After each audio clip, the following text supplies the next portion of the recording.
Toppin screen, keeps it himself, and Bruce Brown right to the cup for two. They do a good job of turning the corner on those little down screens. And then if you're trailing them, it's hard to get back and recover. Maxey with a defender behind him, thought he was fouled, it's no whistle. Allowing them to be a little more physical with Max this time around. Turner into Embiid, short, Beverly with it. Beverly over to Embiid. Melton, Harris, Maxey out there too.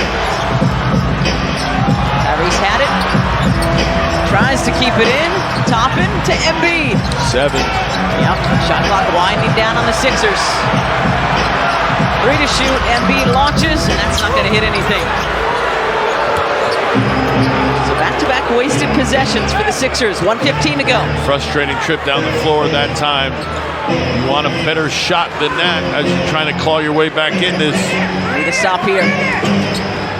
Halliburton backs up and drills the three. He has been so good as Halliburton. Nick Nurse calls time. Halliburton with some words for the Philly faithful. Young player in this NBA. Well, the floor general started off the game, as you mentioned, knocking down long-range threes, and then got everyone else involved too. Maxey, full head of steam all the way to the cup, like that inbounds play. 7-point Pacer lead. Under a minute to go now. Pacers are going to do what they can to waste as much clock as possible here. No, they don't want the clock to stop, right? The moving clock is their best friend. This will probably be their longest possession of the night. Brown shadowed by Melton. That could be an offensive foul.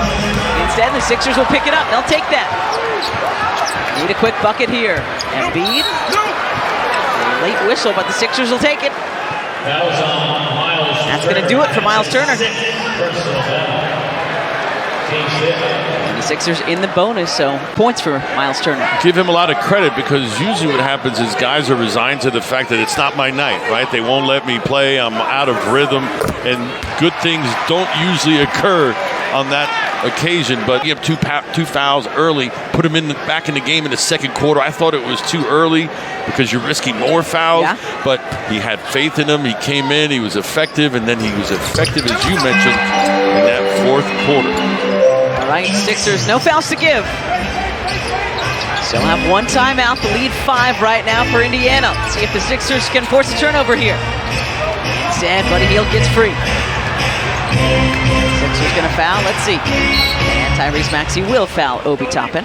His buckets came very close to the rim tonight. Well, I know that Milwaukee and Boston get a lot of the attention in the East, but to the floor, then I think Rick Carlisle and everyone in Indiana is going to be pleased with what they have. They could be a problem. Toppin just able to make the second. And Nick Nurse will use his final timeout. In-season tournament game number 3 on Friday night. See what the Sixers have here. Off the inbound to DeAnthony Melton. Right to the cup. DeAnthony Melton, scoop and score. Plenty of time here. 2-possession game. Nick Nurse is screaming, don't foul, don't foul. No fouls to give for the Sixers. Halliburton able to get it across the timeline. And now they've got a foul.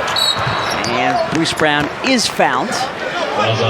Sixers, though, still with an outside shot at this one. Just a 4-point game, 17.6 to play. Free throw attempted tonight for Brown, an 83% free throw shooter. And he hits the first. So this is what the East Conference A looks like right now. The Hawks were victorious tonight. So the Pacers fall to 0-2. Cavs waiting for their second game. Beg your pardon, Pistons. Pacers are the team that we're playing here tonight. 6-point game. Maxey all the way, lays it in. To a 4-point game, 12 seconds to go. And a quick foul by Tyrese Maxey. Trying to stop him, that did not go his way. Maxey won that, but I would venture to say that they've made some adjustments from last game to today, and they've kind of frustrated Max, and they've made other guys get the basketball. In particular, DeAnthony Melton comes to mind. He's gotten some open looks. Bruce Brown taking care of business at the line. Here's Maxey. Scoops to Embiid for 3. And that will do it tonight here at the Wells Fargo Center as the Pacers earn a little bit of revenge after Sunday's defeat, knocking off the Sixers and putting an end to that NBA best 8-game win streak. Pacers knock off the Sixers tonight by a final score of 132 to 126. Our Chevrolet player of the game, not surprising here, Tyrese Haliburton. So good, not just tonight, but the last couple of games. 33 points tonight. Look at that over the last 2 games. 32 assists and no turnovers the last couple of contests. A floor general. Going to be really fun watching the Tyreses go at it the next number of years here in the NBA. Haliburton getting the best of Maxey here tonight.